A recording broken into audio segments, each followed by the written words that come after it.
दोस्तों आज हम एक्सप्लेन करने वाले हैं हाल ही में आई हुई एक कमाल की movie court state versus unknown body, जो कि वह एक इलीगल ड्रामा पर बेस्ड मूवी है। तो चलिए दोस्तों अब हम इस वीडियो को शुरू करते हैं। तो कहानी की शुरुआत एक कोर्ट रूम से होती है, जहां चंद्रशेखर नाम के एक 19 साल को लड़का को कोर्ट रूम में लाया जाता है। असल में चंद्रशेखर के ऊपर एक लड़की को फोर्स कर और उसके साथ दुष्कर्म करने का केस था और पिछले 17 दिन से उसको रिमांड पर रखा गया था। यह केस मंकापति एक आदमी ने किया था, जिसका लॉयर कोर्ट में कहता है कि इस अपराध के लिए चंद्रशेखर को भारी से भारी सजा होना चाहिए। वहीं दूसरी तरफ चंद्रशेखर के लॉयर सिर्फ रिटायरमेंट डॉक्यूमेंट को पढ़ देते हैं। उन्हें देखकर यह लग रहा था कि मानो चंद्रशेखर को बचाने में उन्हें कोई भी दिलचस्पी नहीं है, पर ऐसा क्यों अब हमें आगे पता चलेगा। खैर अब कोर्ट यहाँ यह फैसला सुनाती है कि चंद्रशेखर का केस अगले 4 दिनों के बाद में किया जाएगा, उसमें पूरा सुनाया जाएगा और इसी के साथ फिर एक बार चंद्रशेखर को जेल में जाना पड़ता है। अब यहाँ पर यह बात फिक्स हो गया था कि चंद्रशेखर को सजा होने वाली है। यह बात जानकर चंद्रशेखर का दोस्त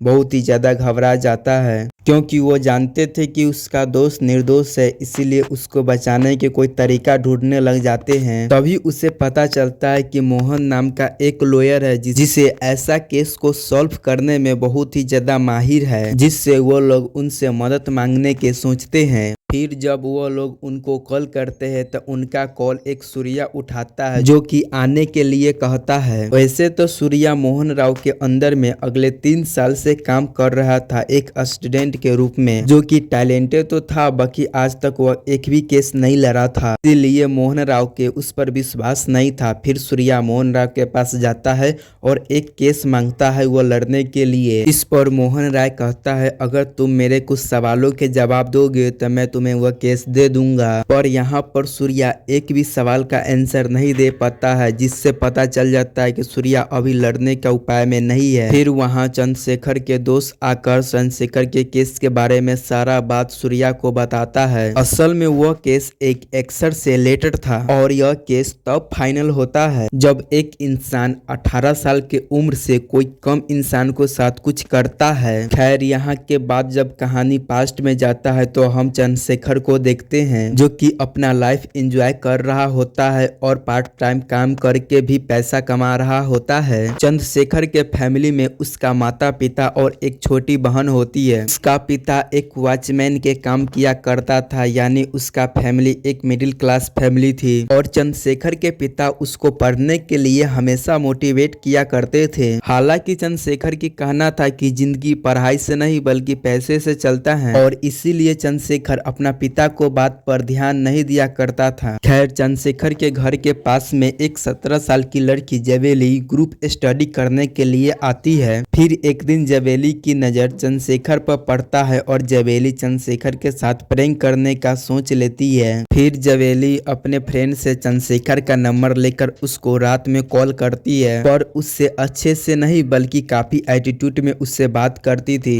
तब चंद्रशेखर भी उसे एक अनजान लड़की समझकर उससे अच्छे से बात नहीं करता। इन सब से चमेली को लगता है कि चंद्रशेखर एक अच्छा लड़का नहीं है। फिर चमेली देखती है कि चंद्रशेखर का नेचर काफी ज्यादा अच्छा है और इस वजह से चमेली चंद्रशेखर के पास में जाकर माफी मांगती है और धीरे धीरे एक अच्छे दोस्त बन जाती है और उन दोनों में अब अच्छे से बात भी होने लग जाता है। फिर एक दिन रात को चमेली को मामा किसी से बात करते हुए देख लेता है। असल में चमेली का पिता नहीं था, इसी वजह से उसका घर उसका मामा के कंट्रोल में चलता था, जिसके एक राइस मिल थी और वो अपने दुश्मनों को सबक सिखाने के लिए उसे झूठा केस में भी फंसा देते थे, क्योंकि उनका पहचान कुछ नेता से भी था। खैर कुछ दिनों के बाद चंद्रशेखर के बात चमेली से नहीं होती, जिससे चंद्रशेखर टेंशन में आ जाता है। फिर जवेली एक दिन चंद्रशेखर को एक पार्टी में इनवाइट करता है। फिर पार्टी खत्म हो जाने के बाद जमेली उसको सारा बात बताता है। वो दोनों एक दूसरे को देखकर काफी ज्यादा खुश थे, क्योंकि वो बहुत दिनों से बात नहीं हो पा रहा था। फिर चंद्रशेखर जमेली को प्रपोज कर देता है, क्योंकि वह काफी समय से उसे पसंद करता था, क्योंकि जमेली भी उसे पसंद करती थी और इसलिए जमेली हाँ कह देती है। फिर अगले दिन जमेली चंद्रशेखर से मिलने के लिए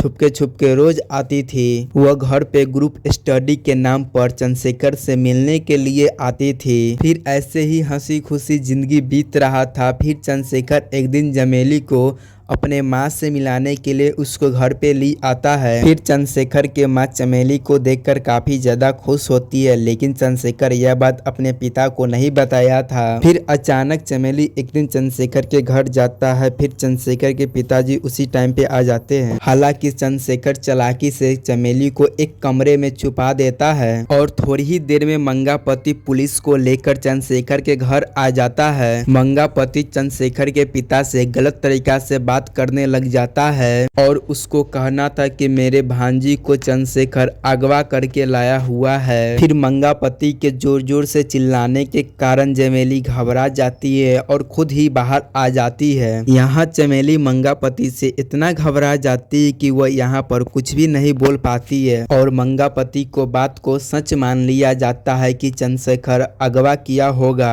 चंद्रशेखर के माता पिता चिल्लाते हुए रह जाते हैं कि उनका बेटा कुछ भी नहीं किया, तब पर भी पुलिस उसे उठाकर ले जाते हैं। वहीं घर जाते मंगापति चमेली को मारने लग जाते, तभी उसको माँ आकर उसे बचा लेते हैं। वहीं मंगापति बहुत ही ज्यादा गुस्से में था। फिर चमेली के माँ कहती है कि चंद्रशेखर के वार्निंग देके उसे छोड़ दे और उस पर कुछ भी केस न करे, लेकिन अब बात तो मंगापति के इज्जत पर आ गया था और इसी वजह से वो पीछे हटने वाला नहीं था। वह तुरंत एक मनोदर नाम के लॉयर को अर्जेंट करता है और चंद्रशेखर के खिलाफ केस बनवा देता है कि उसने चमेली के साथ जबरदस्ती करने की कोशिश की। हालांकि जब चमेली को स्टेटमेंट देने के लिए बुलाता है तो मंगापति कहता है कि उसका तबीयत ठीक नहीं है। हालांकि इन सभी के वजह से चंद्रशेखर को जेल जाना पड़ जाता है। वहीं पर जब चंद्रशेखर को माता पिता को यह बात पता चलता है तो वह काफी ज्यादा डर जाते हैं कि अब उसका बेटा को क्या होगा। तभी एक पुलिस वाला कहता है कि अगर चंद्रशेखर को बचाना है तो एक अच्छा लॉयर खोजना होगा, वरना चंद्रशेखर को एक लंबी सजा मिल जाएगी और उसकी पूरी जिंदगी बर्बाद हो जाएगी। तभी यह सब के बाद चंद्रशेखर के फैमिली एक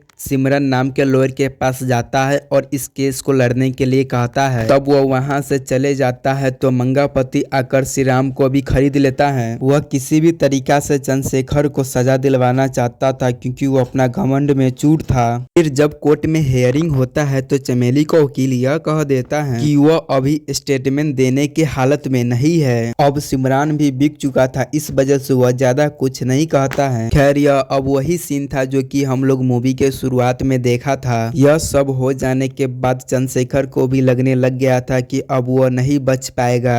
इस वजह से वो अपना फैमिली को याद कर कर काफी ज्यादा रोता है। फिर इसके बाद कहानी प्रेजेंट में जाता है और सारी कहानी सुनने के बाद सूर्या को लग जाता है कि चंद्रशेखर को फंसाया जा रहा है। इसलिए चंद्रशेखर के दोस्त को सूर्या कहता है कि मैं शाम को मोहन सर से बात करने के बाद मैं तुम्हें बताता हूँ। फिर जब सूर्या मोहन से मिलता है तब मोहन बोलता है कि इस केस में चंद्रशेखर को बचना बहुत ही कम चांस है, इसलिए तुम उन्हें मना कर दो। पर यहाँ सूर्या थोड़ा इंसिस्ट करता है और कहता है अगर किसी केस में 1% भी चांस हो तो उस केस को हमें पूरा करना चाहिए सर। पर मोहन उसका बात को इग्नोर करके क्लाइम को मना करने के लिए कह देता है। हालांकि सूर्या इस केस पर काम करने के लिए मन बना चुका था, इसीलिए वह एक फ्रेंड के मदद से एक नकली डॉक्यूमेंट बनाता है और ऐसा लर्निंग लॉयर मोहन राय की तरफ से इस केस को लड़ने के लिए चला जाता है और इसके बारे में मोहन राय को कुछ भी पता नहीं था। फिर जज उससे पूछते हैं कि आपने एंड मोमेंट पर इस केस को एक्सेप्ट क्यों किया। इस पर सूर्या कहता है कि मंगापति जानबूझकर चंद्रशेखर पर केस लगा रहा है, इसी वजह से मैं सच को सामना लाना चाहता हूँ। फिर इस बार मंगापति के पेश किया गया सभी सबूत को दोबारा पेश करने के लिए कहता है और वह यह देखकर साबित करने में कामयाब हो जाता है कि वह सभी प्रूफ को स्ट्रॉन्ग प्रूफ नहीं कर पा रहे हैं कि चंद्रशेखर ही दोषी है। इसीलिए वह कोर्ट से कुछ टाइम मांगते हैं सभी सबूत को ओरिजिनल प्रूफ करने के लिए। तो कोर्ट भी सूर्या को इस बात को मानकर कुछ दिनों के टाइम दे देते हैं। फिर उसके बाद सूर्या खुश हो जाता है कि उसे यकीन हो गया था कि अब वह चंद्रशेखर को बचा लेगा। पर यह सब मंगापति से बर्दाश्त नहीं हो रहा था। अब मंगापति अपना हुक्म का इक्का चलाने का विचार करता है। फिर जब कोर्ट में अगला बार बुलाया जाता है तो मंगापति कोर्ट में एक ऐसा पेश को भेजता है जिसे देखकर सबका होश उड़ जाता है, क्योंकि मंगापति ने एक वीडियो को पेश किया था जिसमें चमेली और चंद्रशेखर एक रूम में अकेले जा रहा होता है और फिर 16 मिनट के बाद वो लोग बाहर आते हैं। इसके बाद कोर्ट एकदम फिर से अर्जेंट हो जाता है। उसके बाद मंगापति कोर्ट से बाहर आकर सूर्या से कहता है कि मेरे पास एक पूरा स्टोरी है जिससे पूरा साफ हो गया है कि चंद्रशेखर ने अपने दोस्त से मेडिकल शॉप से एक प्रोटेक्शन खरीदा है और उसके बाद वह चमेली के साथ दुष्कर्म किया। अब कोई भी मुझे चंद्रशेखर को सजा दिलवाने से रोक नहीं सकता, जिस पर सूर्या को बहुत ही ज्यादा गुस्सा आ जाता है कि इसको इसके बारे में कुछ भी नहीं बताया गया था, के वजह से वह चंद्रशेखर के केस लड़ने से मना कर देता है। फिर तभी चंद्रशेखर के परिवार वाले उसके सामने जोर जोर से रोने लग जाते हैं, क्योंकि उनका केस अगर छोड़ दिया तो वो लोग कहाँ जाएंगे और चंद्रशेखर के कौन बचा पाएगा। तब चंद्रशेखर के माता पिता को हालत को देखकर सूर्या मान जाता है। फिर वो और भी इंफॉर्मेशन ढूंढने की कोशिश करने लग जाता है। फिर से यहाँ से कहानी एकदा और पास्ट में चले जाता है। चमेली चंद्रशेखर से छुप छुप कर मिला करती थी। उसी समय चमेली चंद्रशेखर से एक बात बताया था, उसको अपने रिलेटिव के शादी में कुछ दिनों तक जाना है, कि अब वह उनसे मिलने के लिए कुछ दिन तक नहीं आएगा, क्योंकि उसका प्यार अब पहाड़ पर चढ़ रहा था। इस वजह से चंद्रशेखर अपने आप को रोक नहीं पाता और चमेली के रिलेटिव के घरे चल जाता। चमेली बिना किसी के नजर में आए उसको एक रूम में लेकर जाती है और यह सब वहां लगे सीसीटीवी कैमरा में रिकॉर्ड हो जाता है। और जब फिर शादी का सभी फोटो को चेक किया जाता है तो मंगापति इस फोटो को देख लेता है। चंद्रशेखर को फॉलो करने के लिए अपना लोगो को लगा देता है। उसके बाद चंद्रशेखर का एक दोस्त मेडिकल शॉप में से प्रोटेक्शन खोज किन रहा था तो उसका फोटो खींच लेता है। ऐसे ही एक दिन चमेली को चंद्रशेखर बस में से उतारकर अपना गाड़ी में बैठा रहा था, तभी वो उसका फोटो निकलवा लेता है और इसी तरह से वो एक नकली स्टोरी बनवा लेता है और चंद्रशेखर को सबक सिखाना चाहता है। यानी वो एक अलग अलग जगह का फोटो निकलवा कर एक स्टोरी बनवा लिया था। फिर इधर सूर्या को अपने काम पर न जाने पर मोहन को एक शक हो जाता है कि वो इतने दिन से क्यों नहीं आ रहा है। फिर मोहन राय अपने दोस्त से पता करवाता है कि सूर्या क्या कर रहा है। तभी उसे पता चलता है कि मोहन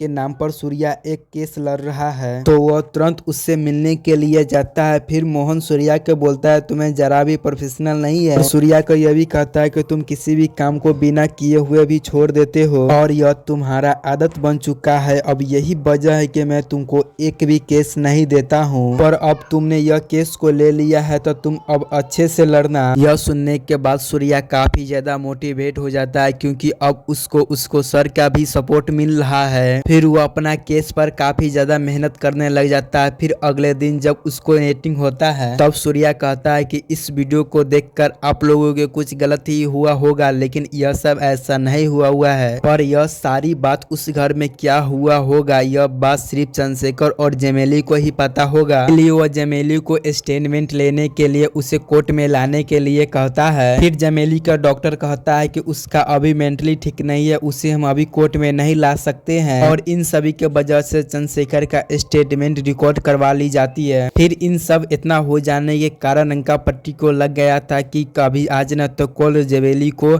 कोर्ट में ले ही जाना पड़ेगा। फिर रंगापति घर आकर जवेली के माँ से कहती है कि जवेली के कह दो कि उसको कोर्ट में कहना पड़ेगा कि चंद्रशेखर उसके साथ जबरदस्ती करने का कोशिश किया है। अगर जवेली ऐसा नहीं बोलेगी तो माँ और बेटी को दोनों को जान से मार देंगे। इसके बाद जब कोर्ट का नेक्स्ट ईयर होता है तो सूर्या उस डॉक्टर को टारगेट करता है और फिर सूर्या किसी न किसी तरफ से डॉक्टर का वो नकली रिपोर्ट प्रूफ कर देता है कि डॉक्टर के सभी चीज नकली है, यानी कि जवेली का मेंटल कंडीशन सब कुछ ठीक है और यह लोग उसे कोर्ट में लाना नहीं चाहता है। साथ में यह भी कहता है कि डॉक्टर किसी भी तरह से इस बात को गुमराह कर केस को सॉल्व करना चाहता है। फिर जज सब कुछ को रिपोर्ट को देखकर जलेबी को कोर्ट में आने के लिए कह देते हैं। इसके बाद जमेली शाम में रोते हुए अपनी माँ के पास आता है और उस दिन उस कमरे में क्या क्या हुआ सब कुछ बताने लग जाते हैं और रोने लगती है। साथ में वो पैर पर भी गिर जाती है। यहाँ पर उसकी माँ उसे संभालती है और साथ में कोर्ट में भी लेकर आती है और सभी लोग चमेली के बयान के इंतजार कर रहे हुए होते हैं। वो बताती है कि उस दिन शादी का दिन था, इसीलिए वह और चंद्रशेखर एक घर में जाकर शादी का एक्टिंग कर रहे थे और कह रहे थे कि शादी के फेरा कैसे लेते हैं। के अलावा उस रूम में इनके बीच कुछ भी और नहीं हुआ था और यह बात सुनकर वहाँ के सभी लोग हैरान हो जाते हैं और मंगापति भी उससे बहुत ही ज्यादा गुस्से से देख रहा था कि कैसे वह मेरी बात नहीं मानी। पर चमेली चंद्रशेखर से काफी ज्यादा प्यार करती थी तो वो इसे कैसे फंसा सकती थी। अब चमेली का स्टेटमेंट और चंद्रशेखर का स्टेटमेंट दोनों अटैच हो रहा था और दोनों सच बोल रहे थे और इसी वजह से चंद्रशेखर को केस से बाइज्जत बरी कर दिया जाता है और दंगापति और दामोदर के झूठे केस में फंसाने से उन दोनों को जेल में कर दिया जाता है। फिर चंद्रशेखर बाहर निकलते ही सूर्या को गले लगा देता है। अगर सूर्या आज नहीं होता तो वह कभी भी जेल से बाहर नहीं निकल पाता।